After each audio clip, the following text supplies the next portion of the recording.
Hello guys, मैं हूं अंजलि आपके अपने चैनल कॉमर्स विद अंजलि में हाजिर हूँ फिर एक नए वीडियो के साथ। तो हम आज 11th के सेकंड चैप्टर मनी को डिस्कस करने वाले हैं। ठीक है, ये हमारा पार्ट 2 है। अगर आपने अब तक पार्ट 1 नहीं देखा है तो जल्दी से जाइए और फटफट देख लीजिए। इसी के साथ हम ये भी बोलते हैं कि हम आगे एक एक करके सारे चैप्टर्स कंप्लीट करने वाले हैं, तो आप एंड तक हमारे साथ बने रहिए, ठीक है, और सब्सक्राइब करते रहिए। क्वालिटी ऑफ मनी, हमने ऑलरेडी वहां पे इवोल्यूशन ऑफ मनी कर चुके हैं। यहाँ पे हम लोग देखेंगे क्वालिटी ऑफ मनी। मनी की मतलब क्या क्या क्वालिटीज हैं, ठीक है, जिसमें पहला क्या है क्वालिटी, जनरल एक्सेप्टेबिलिटी। ये क्या है, जनरली एक्सेप्टेबल है हर जगह। मनी क्या होता है, अभी किसी और को कहीं पे मनी दिख जाए वो फटफट क्या जाएगा, जाके मनी के बदले कुछ भी कर सकता है। बोलेगा कि मैं पैसा देता हूँ, तू नाच के दिखा, वो नाच के दिखा देगा। समझ में आ रहा है? कहीं भी वर्ल्ड में कहीं भी चले जाओ, क्या है वो, जनरली क्या है, एक्सेप्टेबल है। मतलब कहीं भी जाओ वो क्या है, एक्सेप्टेबल है। समझ में आ रहा है? मनी चाहे डॉलर हो, करेंसी, कोई भी करेंसी हो, मतलब मनी हर एक अलग अलग कंट्री की अलग अलग मनी, तो वो क्या है, जनरली एक्सेप्टेबल है सब जगह। ठीक है। डिविजिबिलिटी मतलब डिवाइड। क्या मतलब, डिवाइड। अभी डिवाइड मतलब कैश को हम लोग, सॉरी पेपर है, मतलब पेपर मनी है, पेपर मनी को हम लोग डिवाइड कर सकते हैं। कैश मनी कुछ भी हम लोग डिवाइड कर सकते हैं। अरे बाबा उसको फाड़ के नहीं, उसको डिवाइड कर सकते हैं। अभी मतलब सपोज अगर आपको 100 रुपीज दिया जाए और आपको बोला जाए कि आधा तुम लेना आधा तुम लेना, तो तुम क्या करोगे, उस नोट को फाड़ दोगे क्या? मतलब आधा तेरा आधा मेरा, नहीं ना। तो वैसे ही क्या करेंगे, हम लोग जाएंगे उस 100 रुपीज का 50 रुपीज का चेंज लेके आएंगे। समझ में आ रहा है? मतलब क्या, हम लोग चेंज लेके आएंगे।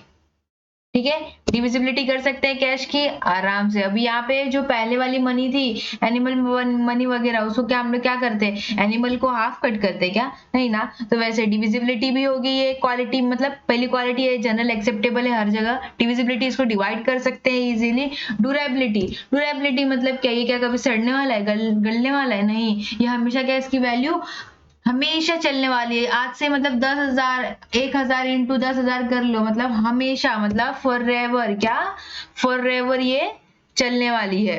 समझ में आ रहा है? क्वालिटी ऑफ मनी, मनी की वही यही क्वालिटी है, क्या ये ड्यूरेबिलिटी है इसके अंदर, मतलब लॉन्ग टर्म आगे तक चलने वाली है। ठीक है।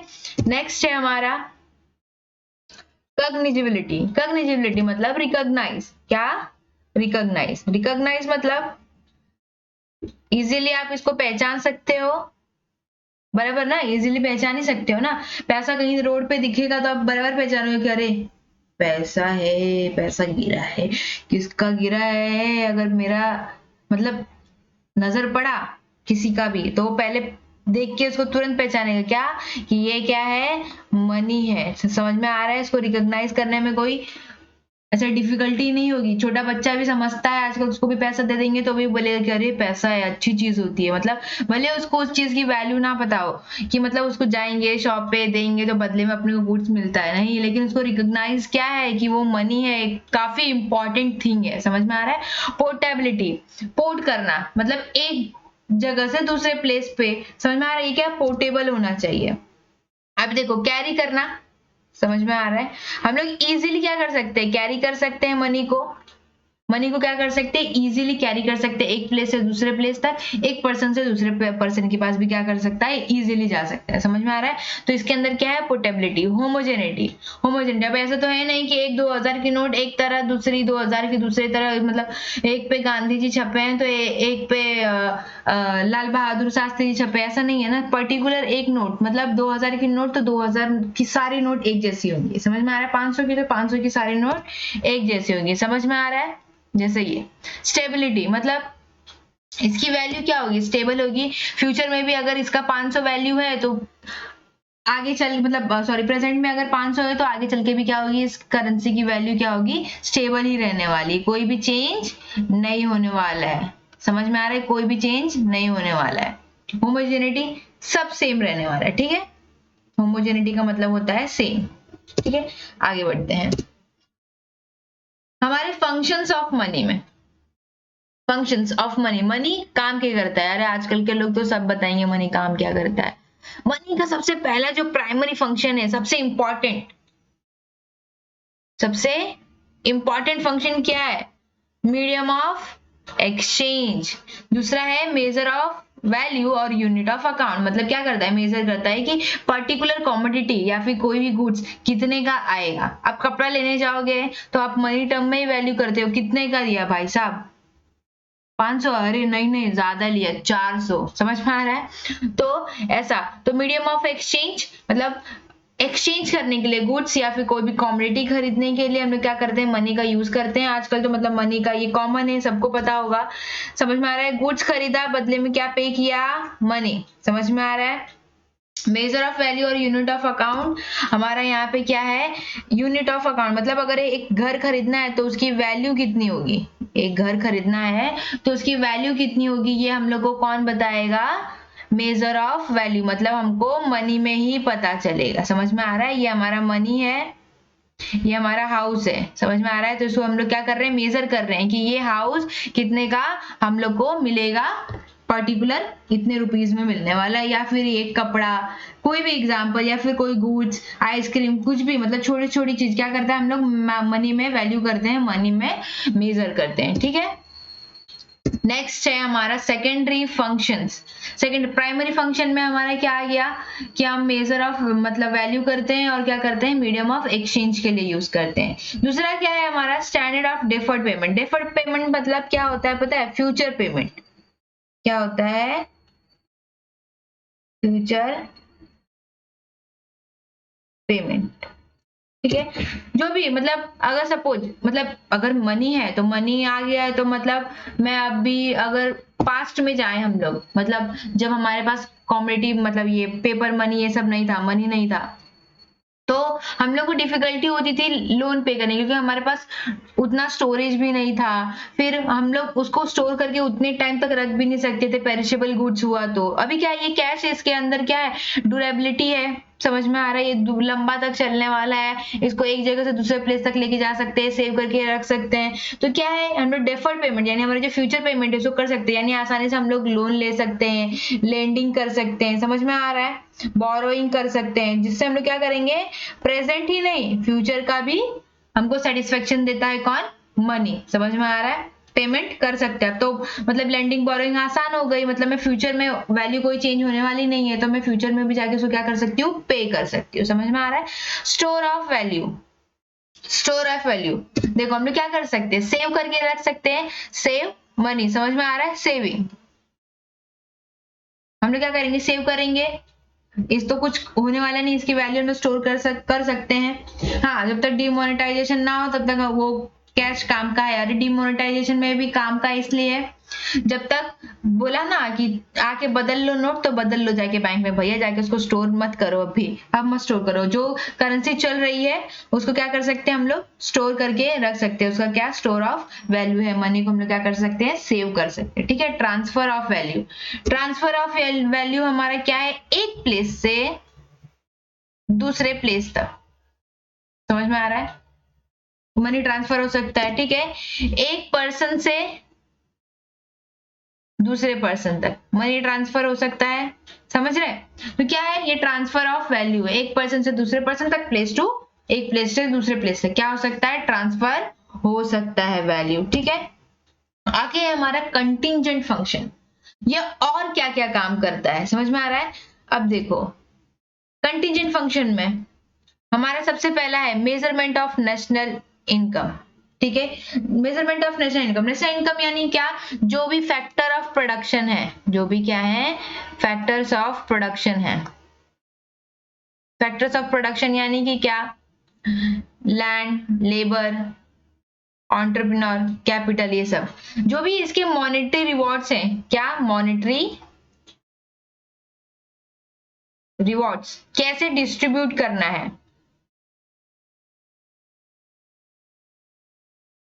मतलब लैंड के ऊपर क्या मिलने वाला है हम लोग को? रेंट। लेबर को क्या मिलने वाला है, वेजेस, एंटरप्रेन्योर को मिलने वाला है प्रॉफिट, कैपिटल पे हम लोग को इंटरेस्ट। तो ये क्या होगा, इसका ये भी क्या करता है, अभी मनी क्या कर रहा है, वैल्यू कर रहा है, तो ये वैल्यू भी कौन डिसाइड करता है, हमारा मनी ही डिसाइड करता है। यानी इन टोटल क्या होता है, नेशनल इनकम डिसाइड, मतलब इन लोग को डिस्ट्रीब्यूट कैसे करना है, लैंड, लेबर, एंटरप्रेन्योर, कैपिटल को डिस्ट्रीब्यूट कैसे करना है उन लोग के मॉनेटरी रिवॉर्ड को, ये हम लोग को कौन बताता है, मनी ऑफ वैल्यू, मतलब यही हम लोग को मेजर करके बताता है। और इनडायरेक्टली ये सब क्या है, हमारा नेशनल इनकम है। मतलब देखो इनकम लेबर के लिए, सॉरी लैंड पे इनकम मेरा रेंट है, वैसे ही मतलब सबका रेंट यानी इनकम मिला के क्या नेशनल इनकम मेजर करने में हम लोग को क्या करता है, हेल्प करता है। Basis of credit, basis of credit का मतलब ये है कि लोग डिपॉजिट करेंगे, समझ में आ रहा है, बैंक में इनकम होगी तो ठीक है, डिपॉजिट करेंगे तो उसके बाद क्या बैंक वालों के पास क्या होगा, कैश अवेलेबल होगा, ठीक है, तभी तो वो क्या करेंगे, लोन देंगे, क्रेडिट देंगे, समझ रहे हैं। तो क्या होगा, ये बेसिस ऑफ क्रेडिट है, मतलब कि ये क्या ऑटोमेटिकली एक काम करता है, क्या मनी को डिपॉजिट किया, बैंक के पास अवेलेबल हुआ, उससे क्या होगा, लोन होगा, क्रेडिट होगा। मतलब ये क्या है, बेस है, मनी क्या है, बेस है क्रेडिट का, मनी होगी तभी तो क्रेडिट दे सकेंगे, समझ में आ रहा है। तो ये क्या है, बेसिस ऑफ क्रेडिट है। इम्पार्ट्स लिक्विडिटी टू वेल्थ, अभी देखो ये क्या है, लिक्विडिटी मतलब लिक्विड होता है, लिक्विड कैसा होता है, सपोज वाटर है, उसको जिस बर्तन में डालोगे वो उसी का साइज ले लेता है, तो लिक्विडिटी, लिक्विड क्या होता है, वैसा ही होता है, समझ में आ रहा है। तो लिक्विड भी क्या है, मतलब यहाँ पे वेल्थ को, मनी को क्या बोला है कि लिक्विड बोला है, क्यों बोला है, अभी देखो सपोज मनी है, मनी से मैंने क्या खरीदा, गोल्ड, समझ में आ रहा है। अब मैं ये गोल्ड को लेके जाके गवर्नमेंट के पास बॉन्ड भी ले सकती हूँ, गवर्नमेंट यानी हमारी आरबीआई कभी कभी कुछ, या फिर कोई भी बैंक वगैरह ऐसे डिस्ट्रीब्यूट करती रहती हैं, वो लोग क्या कर सकते हैं, हम लोग बॉन्ड भी ले सकते हैं, समझ में आ रहा है। तो मनी क्या इजीली कन्वर्ट हो गया गोल्ड में, गोल्ड कन्वर्ट हुआ हमारे गवर्नमेंट बॉन्ड में, मतलब इसको ये क्या बोलते हैं, लिक्विडिटी। अभी देखो मनी से हम लोग कोई भी असेट भी कर सकते हैं,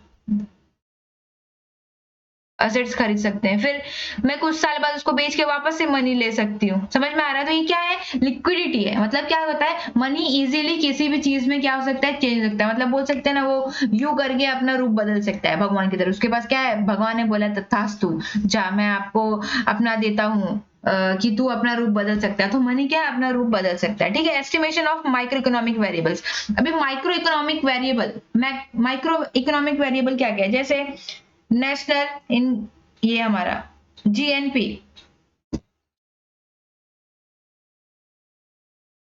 यहाँ पे माइक्रो नहीं है, मैक्रो है, ठीक है, मैक्रो। तो हमारा मैक्रो, मैक्रो वेरिएबल जितने भी होंगे, जीएनपी, ठीक है, नेशनल इनकम, ये सब क्या है, वैल्यू करना होता है, तो ये सब क्या है, मनी टर्म में हम लोग वैल्यू कर सकते हैं, समझ में आ रहा है। तो ये सब में भी हम लोग का क्या होता है, हेल्प करता है, समझ में आ रहा है। अभी देखो मैक्रो इकोनॉमिक के अंदर ही क्या होता है, बजट डिसाइड होता है, मतलब क्या वैल्यू, बजट यानी कि मनी हम लोग डिसाइड करेंगे ना। अभी देखो घर के खर्चे के लिए क्या करती हैं हमारी मम्मी, बजट डिसाइड करती हैं, तो यही बजट क्या होता है कि इतना खर्चा होने वाला है और इतना मेरे को बचा के रखना है, समझ में आ रहा है। तो ये भी क्या है, मनी टर्म में वैल्यू होती है। तो कंटिजेंट फंक्शन मतलब इसका इतना इंपॉर्टेंट फंक्शन है, समझ में आ रहा है कि हर जगह यूज होने वाला है। नेक्स्ट है हमारा ब्लैक मनी। अभी देखो ब्लैक मनी क्या होती है, सुना तो होगा पिक्चरों में कि ब्लैक मनी, ब्लैक मनी रखिए आपने, इतनी रखिए, फिर इनकम टैक्स वाले आते हैं छापा मारते हैं, फिर वो बचाता है, ठीक है। वो शिवाजी द बॉस मूवी देखी होगी आप लोग ने, ठीक है, उसमें मस्त वाला बताया है, ठीक है, सबने देखी होगी, नहीं देखी हो तो जाके देखना जरूर, ठीक है। तो ब्लैक मनी क्या है, ब्लैक मनी है टैक्स इवेडेड इनकम, समझ में आ रहा है, टैक्स इवेडेड, इवेडेड मतलब नहीं भरा, जो भी इनकम है, ठीक है, उसके ऊपर इनकम टैक्स भरना पड़ता है, समझ में आ रहा है।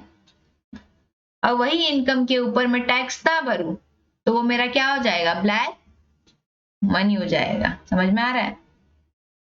ये मेरा क्या हो जाएगा, ब्लैक मनी हो जाएगा। अब देखो सपोज ऐसा हुआ कि मैं किसी और सोर्स से, मतलब मैं नहीं, पर्सन ए ले लेते हैं, तो तुम लोग मेरे को तो ब्लैक मनी वाले बना दोगे। चलो पर्सन ए है, उसका एक सोर्स से मतलब 50 लाख रुपीज आता है और एक सोर्स से उसको 15 लाख ही आता है, सपोज एक एग्जांपल ले रहे हैं, ठीक है।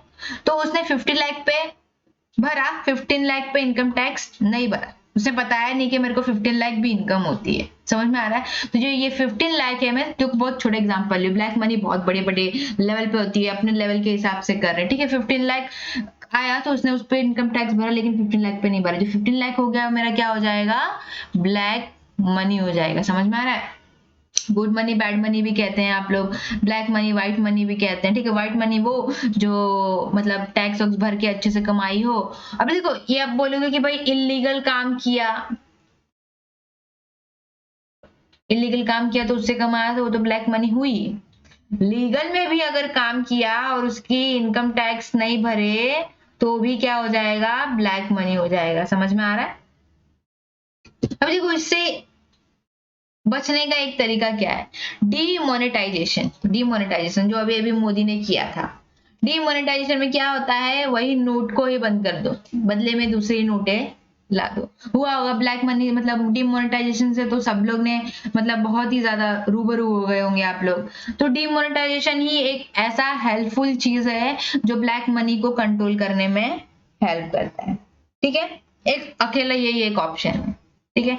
तो आज हम मनी का चैप्टर यही एंड करते हैं, ठीक है। तो do like share and comment, भूलना मत। फिर if you enjoyed the content of this video, click the subscribe button so you can receive more content like this.